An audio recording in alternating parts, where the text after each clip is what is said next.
Kung may mga nepo babies na nagba-viral ngayon, meron namang sumasabay sa tumitinding public issue ng flood control corruption.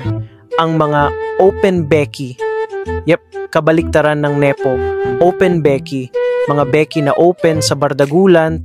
Sinabi mo kasi 'di ba na parang merong sa statement mo na parang hindi ako galit kay QD, hindi ko alam sa kanya. Nak, alam mo na hindi ako galit sa iyo.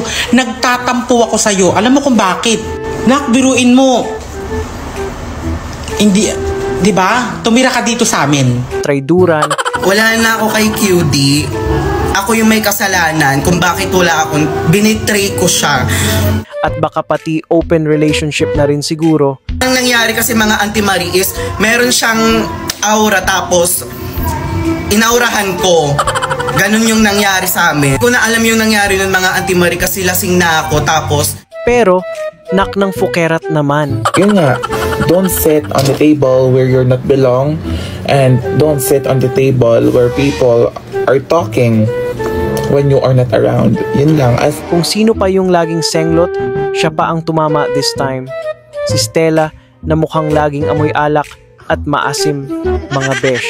Hi, hello everyone. Wala po akong pakialam din sa mga issue na yan. Ang pag-usapan po natin ay ang corruption. Baraba, boom, pow. Tama nga naman siya. Focus lang sa goal, which is corruption.